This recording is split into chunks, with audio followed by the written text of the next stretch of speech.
You've been a deputy leader of this house, and you've been the chair of Women's Caucus. So I see that many of your members have come and say they are coming to support you, give you moral support. That's nice to hear. Now, is there anything else you wish to tell us before we ask you questions? Thank you very much, Mr. Chair.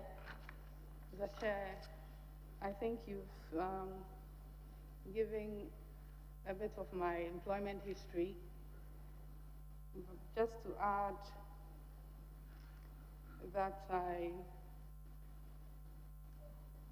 I speak English and I'm conversant with Ghana. Again, I'm a Christian, and the educational background, it's all spelled out in the CV. I hail from Ashanti Bekwai, and so so Mr. Chairman is my MP. Kindly add that you are a Bekwai citizen in the diaspora.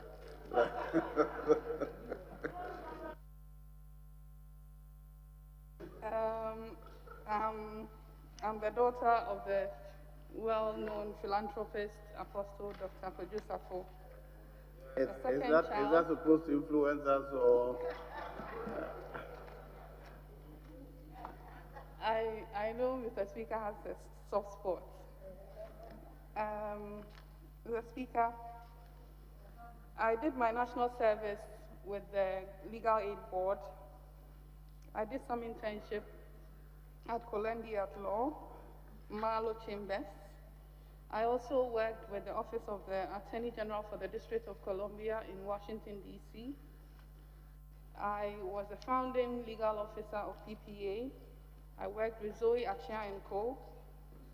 And Honorable Former Leader, we want to save time, so you know all this. Yes, so now we will start asking you questions. Thank you, Mr. Chair. Honorable Zuwera, ask your former leader the question you have on women and gender. Thank you, Mr. Chairman, and good afternoon, Honorable Minister-Designate. My first question will be on human trafficking. I think we are all familiar, we know the issues surrounding human trafficking and human trafficking rings that facilitate this business. In the event that you are confirmed as the Minister for Gender and Social Protection, what will be your focus? What plans would you have to work with the other agencies such as the Interior Ministry to aim to curb this trafficking that ends up sending our young people abroad into unknown charters? Thank you very much, Mr. Chair. Mr. Chairman, human trafficking, I know that this House has passed the Human Trafficking Act of 2005 that the ministry is working with. We also have the Human Trafficking Prohibition, Protection, and Reintegration of Trafficked Persons Regulations of 2015, which are all legal frameworks within which to deal with the menace. Mr. Chair, when I get to the ministry, I will engage the Department of Human Trafficking, which I know exists, for proper briefing on matters relating to that. And then I can proceed on the right strategies and the right policies also to continue with what has already been chalked as a ministry. Thank you. Thank you. My second question is on hawking. Hawking. Yeah. And I'm sure we are familiar with it on our street, especially in our main cities of Accra and Kumasi, and especially in the case of Accra.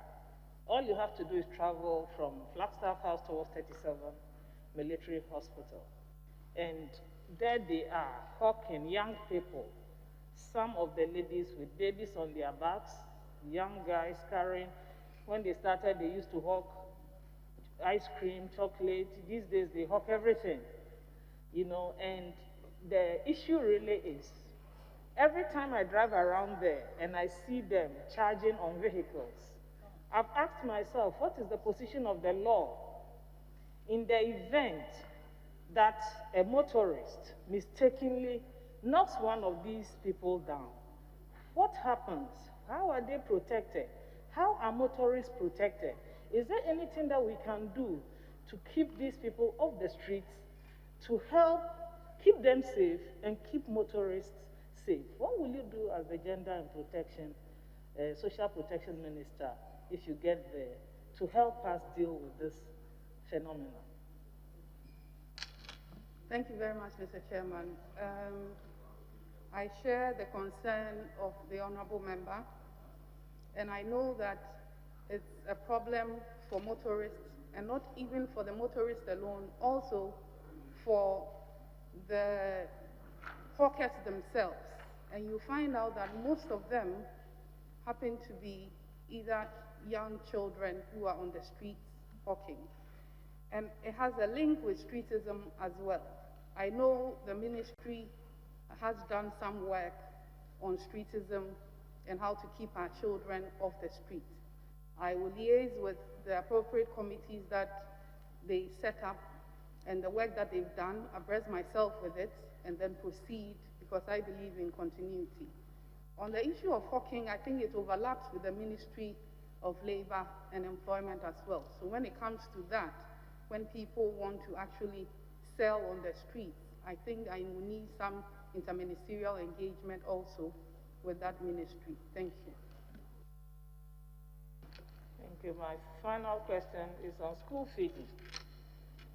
School feeding, beautiful government program of intervention to support kids in school, but lately it's been decked with a lot of problems about quality, the quality of the food, and the processes leading to contract awards, who gets what contract, who cooks the food. There's just a whole lot about it. What will you do if you become the minister to re-engineer this beautiful program so that Ghanaian kids, school-going children, can benefit from the real intentions of the implementation of this program? Thank you. Thank you. Thank you very much, Mr. Chairman. Mr. Chairman, I strongly believe that the school feeding program, as one of the social interventions or social protection programs, has a purpose for which it was introduced, which is also to make sure that we have our children served meals in school, hot meals, to keep them in school, more especially with the needy students. Mr. Chair, we must admit as a country that the intention and purpose for this scheme is good, but we have some lapses within it that we ought to look at as a nation and as a parliament and as the Gender Committee of Parliament. When I'm given the nod, I will engage this House and the committee as well to see how these lapses can be streamlined properly. Be it NPP, NDC, we all have to accept that there are challenges. Sometimes there are intermediaries, even in between the caterers, which compromises even on the quality of food that is being served to these children, which is not the ultimate purpose for introducing the scheme. So when I'm giving the nod, I'll engage further and we'll all streamline things to make it better. Thank you. Yes. Very well. Mrs. Adjoa. Congratulations, Honorable Nominee. I've been reading an article and a research put together by the National Democratic Institute of International Affairs. why women in politics. And their statistics show that women parliamentarians are great because it doesn't matter which political divide they come from, they come together to ensure that the welfare of women and children are catered for. Can you briefly give us the assurance that when we give you the nod, you will make sure that issues of LEAP expansion, affirmative actions, the law that we need to pass are all done, just briefly, to give us the comfort that once you are giving the nod, you make sure that all these matters affecting women and children are taken care of. Thank you very much, Mr. Chair. Mr. Chair, I give my utmost assurance to the committee. Thank you. Finally, I wish you well. Go out there and make women proud. Go and make Akotoja in 2004 proud. And don't be minister for MPP women. Go there and be Ghana's minister for gender and social protection. Thank you. Thank you very much. Yes, Honorable Paraga. Mr. Chairman, thank you very much. Honorable Adjoa Safo, I congratulate you on your nomination. A quick one on witches' camps. So you have been briefed about the proliferation of witches' camps in the country. I have 2 witches' camps in my constituency. And it's, for me, a blot on the conscience of all of us that we still have something called witches' camp. What would you do about these witches' camps and sometimes violations of the rights of these alleged witches? Thank you very much, Mr. Chairman. Thank you very much, Mr. Chair. Mr. Chair, if I'm given the nod, what I will first do is to engage and visit some of the camps and engage these alleged witches. I will further engage the traditional leaders and opinion leaders in these areas to get a very clear picture of what indeed ought to be done. That is not to say that the ministry hasn't done anything. I chanced on some document which indicated that in Kambaga, which camp, for instance, there are 600 inmates. When they were engaged, only one was prepared to come back home. So I believe that a rebranding of these camps, because as far as the women are concerned, they have found family in these camps. And so I would engage them further. Minister nominee, a rebranding of the camp, which is camp. So your policy will be to rebrand them. I know that it has to do with, you have a background in human rights. It has to do with infractions of human rights, that they are being held hostage because of some people's cultural and social beliefs. So when you use the word rebrand, are you going to promote the detention of supposed witches? Mr. Chair, definitely not.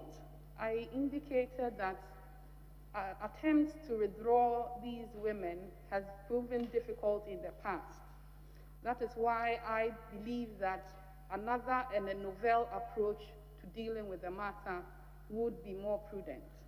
So if they see it as homes and the ministry supports them with the necessary social amenities that is expected of a state, they are given food, they are put on leave, and they are given clothing, I believe that that negative branding as a witch camp will be taken away. And the women also, I intend to go through with them some education on the need for them to also know that these abuses meted on them are not legal, and they can speak out and report to the police as need be.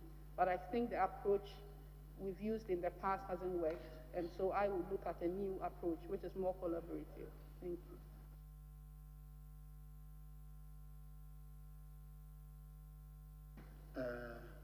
Nilante, you haven't spoken today. Honorable nominee, please, what is your take on surrogacy, and what will you do to enhance or possibly eliminate it from our system? Thank you very much, Mr. Chair. Mr. Chair, I believe that surrogacy is a new area that we need to look at as a country and properly regulate it as such. Because in other Western worlds or advanced worlds, it's well regulated to the extent that every step of the procedure is legal and has to go through the proper processes. When we come here, we don't have that. So it will be an area that I will look at, and I'll engage the honorable member. I don't think it should be cast out completely from our society, because it is a novel and a more advanced scientific way of having women also be mothers in their natural way, if I'm allowed to use that word. And so I think if it's properly regulated, it will help us as a country. Thank you.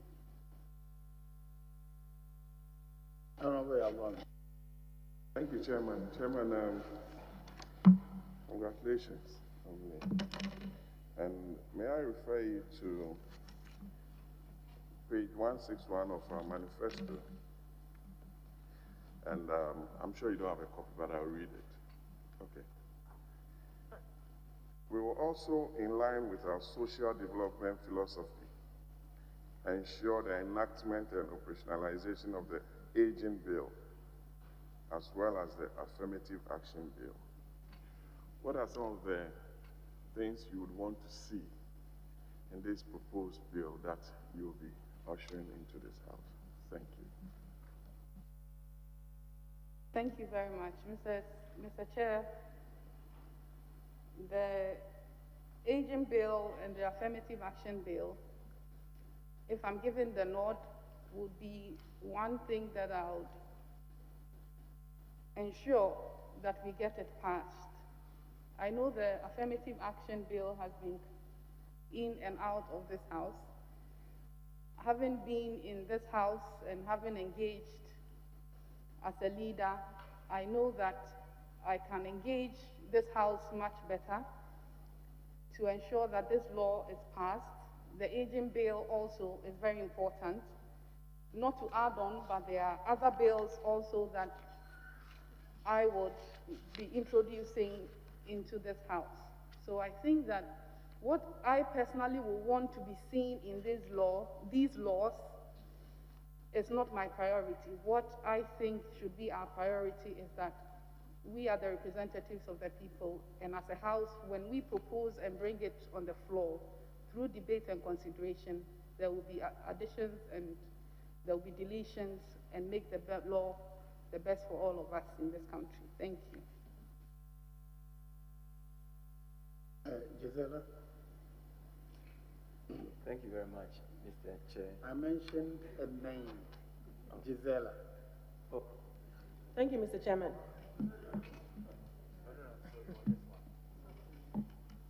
Honorable nominee, congratulations. I just have a question for you on orphans and orphanages, and whether you think that the legal framework that has been established is adequate and contemporary for the orphanages that we have in the country today.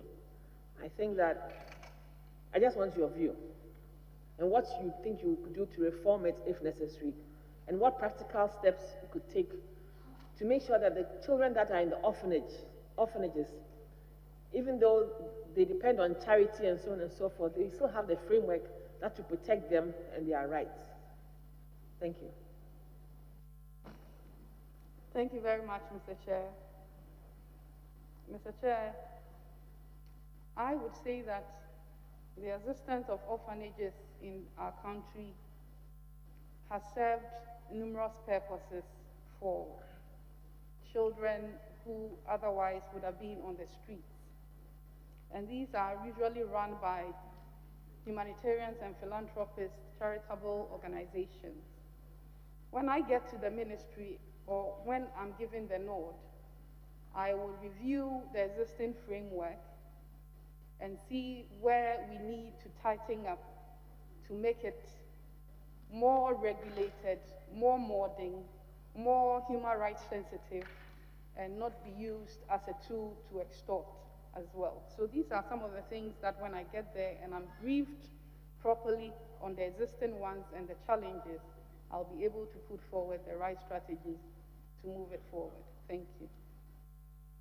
Thank you. My last question. Honorable nominee, what should we expect from you should you get a nod in 4 years, at the end of 4 years, in case your president does not reshuffle you? What should we expect at the end of 4 years? Thank you. Thank you very much, Honorable Chair.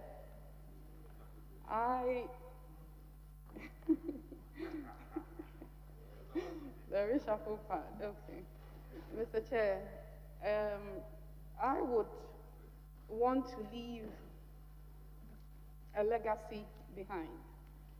And this legacy I want to leave behind is that the Almighty God uses me as a tool, like He used powerful women in the Bible, like Deborah, like Esther, to impact on the lives of many. This ministry is a ministry that is dealing with the most vulnerable in our societies.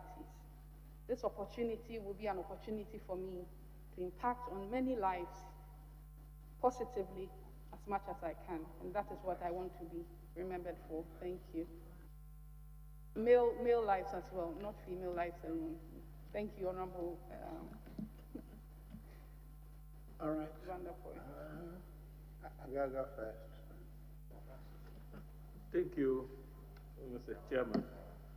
Mr. Chairman, just to place on record that the nominee and I were mates at the law school, so I'd like to seize the opportunity to congratulate her. Congrats, honorable nominee. My question has to do with LEAP, the Livelihood Empowerment Support Program.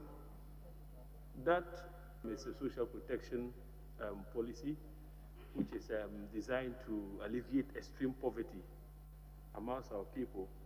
But the program has been faulted on grounds of the methods deployed in selecting beneficiaries. I'd like to know what you would do to inject some equity into the selection process when you get the nod. The last concern or issue is what you intend to do to expand the policy to cover as many of the people who fall below the poverty line as possible. Thank you. Thank you very much, Mr. Chair. Mr. Chair, LEAP, as the Honorable Member rightly said, is a social protection tool. And what assurance I will give him is that when I get to the ministry, I know that there's a department for the Ghana National Housing Registry, and they collate all data on beneficiaries who come under the LEAP program. If there's the need to enhance that data collection process, after the briefing, I will take that direction. And I would liaise also with the Ministry of Communication and Digitization to make sure that we go digital if it is not already gone digital, because that is the way we can properly have people who are entitled to be on. Thank you.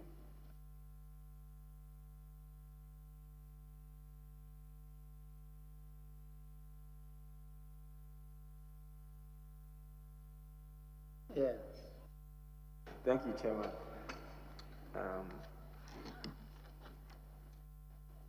I would want to find out what you would do to protect victims of crime. In working in that area, I've realized that there are a lot of young females who are either raped or defiled, and at the point that they need support for either medical care, sociological or psychological support, it's very difficult for them. There are certain investigators who would demand money before they take you to the clinic to do medicals, and so on and so forth. Also, what happens is that in a practical situation where I've represented some victims, after the perpetrators have been convicted and sentenced, the children are left with no protection whatsoever. What would you do as a Gender and Children Protection Minister in the protection of victims of violent crime? Thank you very much, Mr. Chair. That's a very important matter that my colleague has touched on. Victims of rape and defilement, when I'm made the minister, I would make sure that the proper policies are put in place to ensure that the law is implemented. Because I know that we have the Domestic Violence Act, we have the Criminal Code, we have the Criminal Code which has been amended, and all these acts are acts of criminality. The issue of having a medical report even before you proceed with the rape matter in court usually deters even the victims from reporting because of their backgrounds as being vulnerable.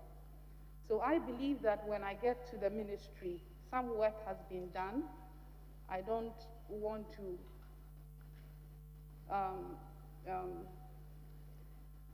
preempt anything, but I'm sure when I get there, I'll be properly briefed. And then where it is now, we'll see how we can support with these payments. But I know that the law even states that even when the state has paid, there should be a way that the perpetrators will be fined even after their sentencing. So these are things that are sitting in our law books. And when I get there, with the proper coordination and collaboration with the Ghana Police Service, I'm sure we'll be able to find a lasting solution. Thank you. Yes, Honorable Eslaus. Thank you, Mr. Chairman. There's this congratulations, and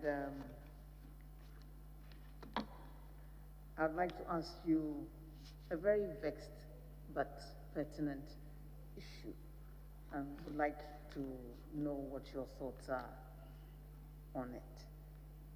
The property rights of spouses. The 1992 Constitution indicated that a law should be passed to protect the rights of spouses upon dissolution of marriage. It came to this House in the 6th Parliament and was withdrawn for further consultations. It didn't make its way back in the 7th Parliament. Would you take steps to address the issues that made it difficult for its passage in the 6th Parliament and ensure that we make some headway to giving effect to the constitutional provision?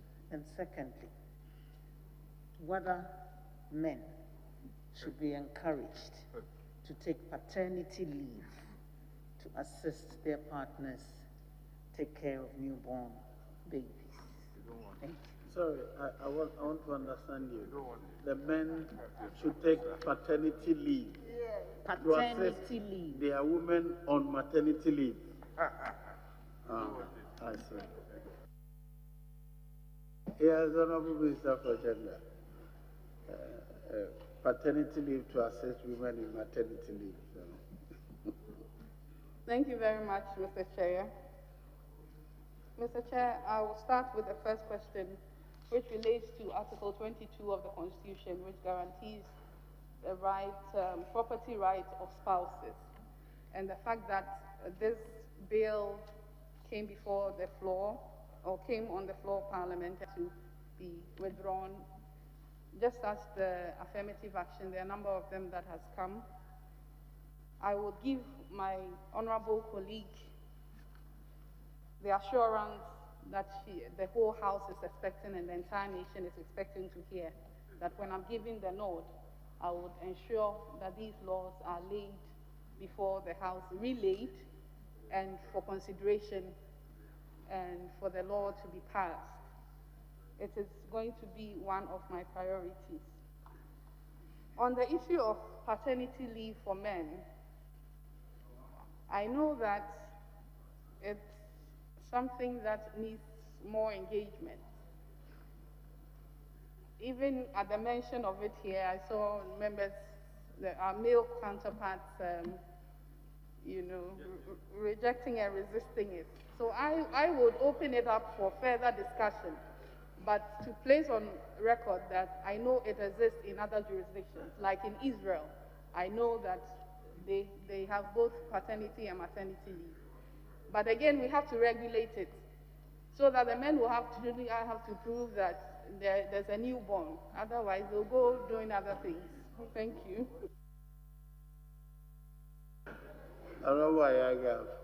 Yes, he said he had one. Thank you very much.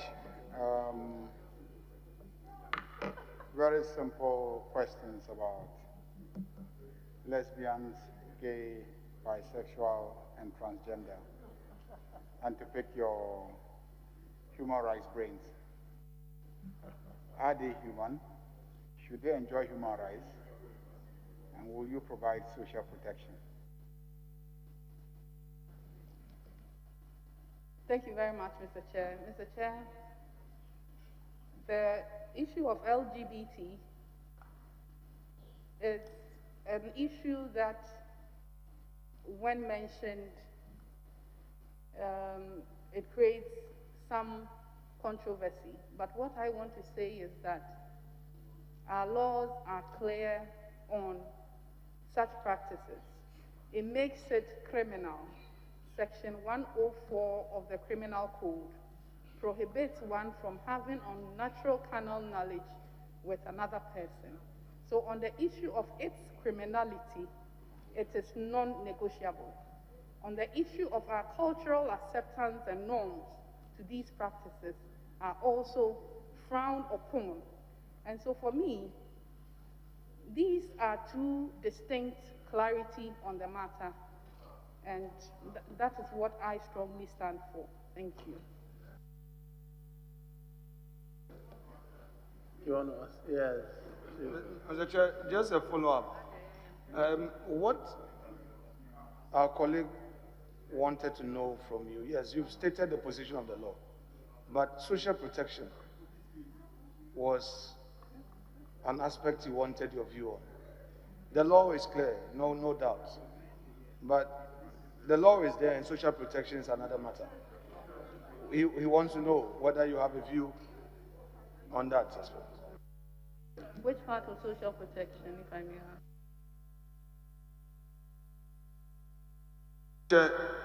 The nominee has given her view on the law, no doubt at all. But he wanted to know about the aspect of social protection, how you will react.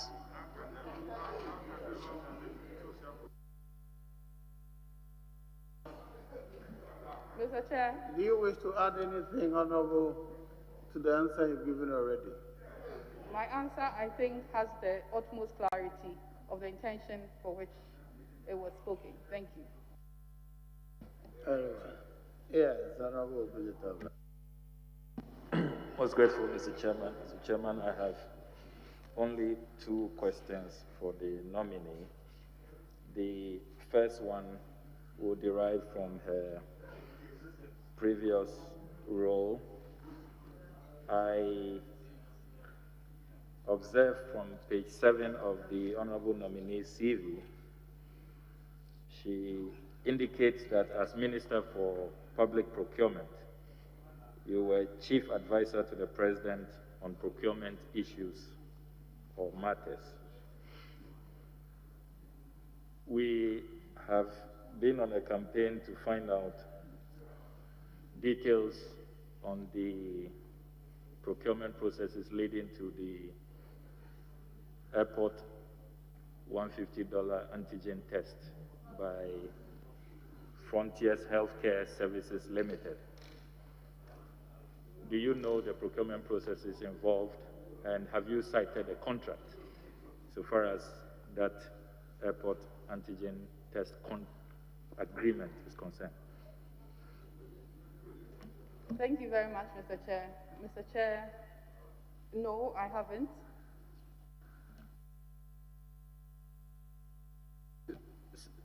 You haven't seen the contract, and you don't know the procurement processes too that was used as a Chief Procurement Advisor to the President. Mr. Chair, as Chief Procurement Advisor to the President, I want to state on record that the Public Procurement Act, Act 663 of 2003, was not changed during my tenure as Minister of State for Public Procurement. So the supervisory minister, which is clearly stated in the law, is the Minister for Finance. Thank you. Thank you. I want to come to social protection, which is the new portfolio. If God willing, this committee and the House approves your nomination, you will be in charge of. I am increasingly taking the view that this whole phenomenon of Kayaye, don't you think that the time has come for us as a country to just proscribe it, outlaw it? Because it really borders on human rights. It's very dehumanizing, and nobody deserves to go through what they do in this modern era, carrying human load on your head. I mean, the human head is not for carrying load. And if you see their conditions and what happens to them, even at night, they have no place to sleep and all of that. Don't you think we should just outlaw it and then pursue alternative livelihood measures for those who are engaged in that inhumane, activity, so that as a country we can be more forward-looking and get this scar on our conscience off. It's a view I'm increasingly taking. What are your thoughts on that? Thank you very much, Mr. Chair. Mr. Chair, the issue of Kayaye, as raised by the Honourable Member, is an issue and continues to be an issue that we live with. To sit here and prefer my opinion whether or not we should scrap it completely and migrate them onto a social protection scheme, Mr. Chair, will be a hasty opinion for me. What I would indulge the committee study previous works that has been done on the matter and consider the proposal by the Honourable Member and engage the entire House, including the Committee on Gender, to see how best collaboratively we can find a lasting solution to it. Thank you. Very well. Honourable Sweeney. Very well. Yes, Reverend, then I'll come to leadership. I'm grateful, Honourable Chair. Congratulations, Honourable Minister-Designate.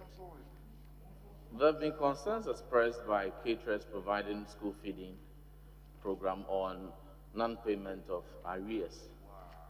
What would you do when given the nod to ensure that those concerns are addressed, and also to even further expand the program to include less endowed areas who are yearning to benefit from the program. Thank you.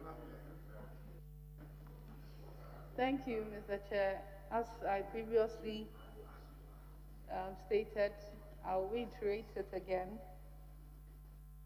When I get to the ministry, I will look into these payments and the need for us to, again, streamline and tighten up certain things within that framework to make it better. And so I give the honorable member that assurance. Thank you. All right, leadership now. Honorable Deputy Leader. Sorry, Honorable Juku. Thank you, Mr. Why are you intimidating me? Thank you, Mr. Chairman. Chairman, the nominee, the former Deputy Leader of this House, the former Vice Chair of this committee, and Mr. Chairman, on Halgram, I know she was recently blessed with a newborn baby. I would not want the baby to accuse us of keeping her long from taking food. I have a lot of concerns. I will discuss it with her. I will just wish her well. Thank you. Yes, Vice Chair. No question, my friend. Mr. Chair, in accord with his pleasure, I will not depart from that path he has chosen. Thank you. Honorable Ranking Member. Mr. Speaker.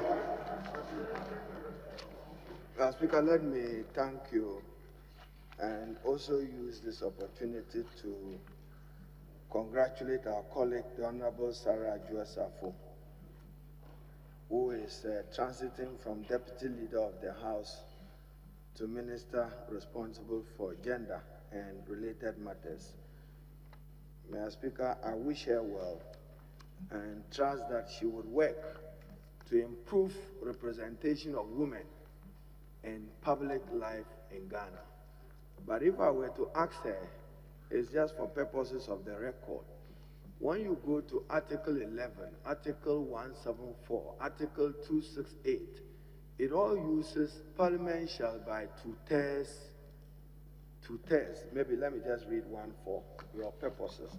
I'll go to 11, Article 11 of the Constitution, and it reads with the indulgence of Chair.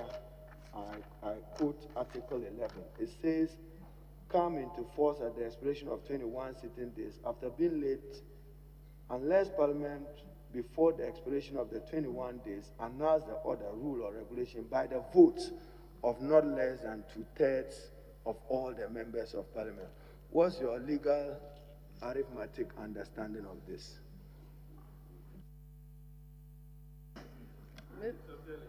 Mr. Chair,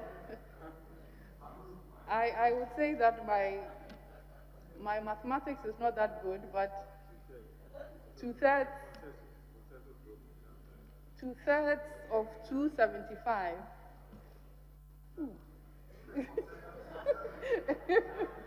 My arithmetic is really bad, Mr. Chair. But 91, I'm told. So plus or minus 91. Plus or minus 91 is one-third according to... You take your time. Two-thirds will be 91. Two-thirds of 275. Or 275, yes. Mr. Chair, I have indicated my arithmetic is very... Chairman, is noted. Chairman, my second question is, Minister, when you assume office, across the country, children have no access to play and recreational centers across the country, particularly in public schools, and lands dedicated for that purpose is not available. Part of the training of children and their socialization necessarily must include recreation. Would you provide policy leadership in that direction? Exactly, Mr. Chair, I will do that. I give the committee that assurance.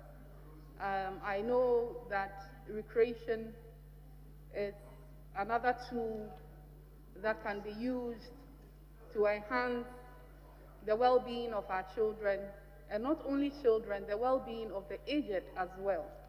And when we all travel to the Western world, we see how they invest in parks, in recreational centers. So I strongly believe that already some work is being done in the ministry that when I get there, I'll be briefed and then continue from where they left off. But I strongly believe that every region should have at least a recreational facility, both for children and for the aged. There are concerns about nursing homes, and you've just given us an assurance, but I want a definite assurance. Aged persons, many of them emotional distress, many of them sick. Will you lead in providing, for the first time in our history, an aged bill which will take care of the emotional and social concerns of the elderly in Ghana? I'll do exactly that, Mr. Chair. I know that that bill is one of the bills that has to be laid before the House. I'll do exactly that. Thank you. Having been Supervisory Minister for Procurement and noting that procurement is the most veritable source of corruption, what advice do you have if we have to improve our procurement regime or legislation? Thank you, Mr. Chair. Mr. Chair, if we want to improve on our legislation on procurement and our procurement practices as a country, I strongly believe that we should go the way the emerging economies are going, which is that procurement should be distinct and different and have a new outlook and legal framework different from finance. Mr. Chair, all economies in the third world countries usually place procurement under finance. But finance itself, as a ministry or as a department, itself undertakes procurement. So it is like being a judge in your own court. So what is being happening now in advanced countries is that they are creating a new ministry.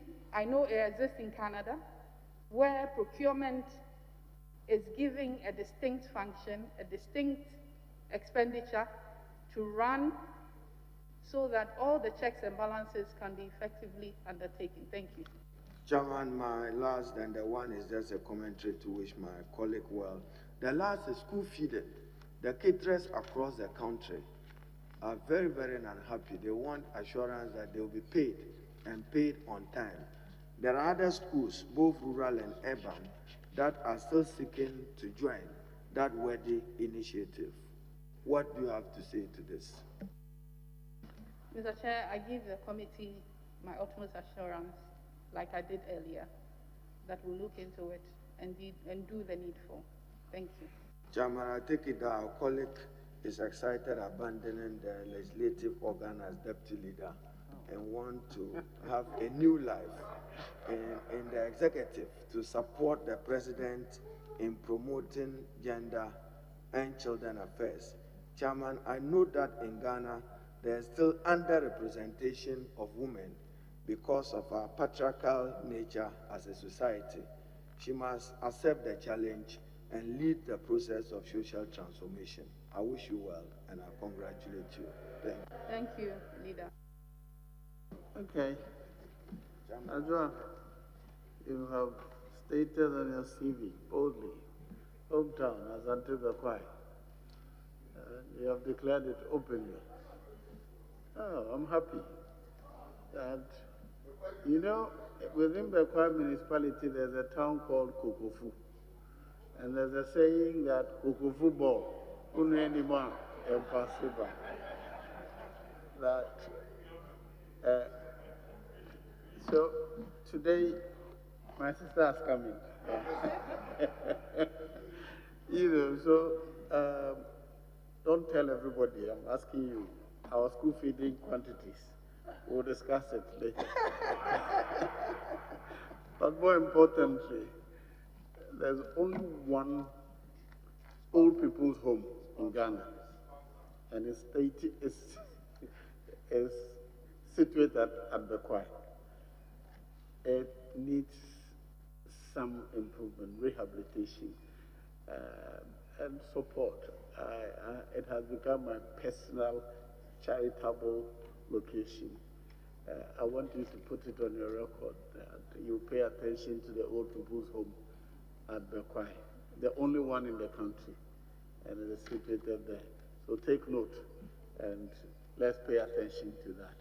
On that note, the other children's homes that need support, I'm sure you attend to them. And on that note, I congratulate you on your nomination and be assured that Thank you very much, Mr. Chair. I assure you. We'll support you. But on that note, we thank you for attending upon the house.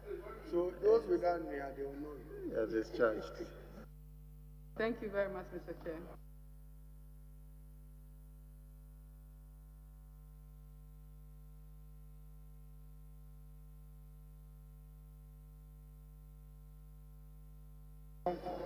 If we continue like this, we can do another one, can't we?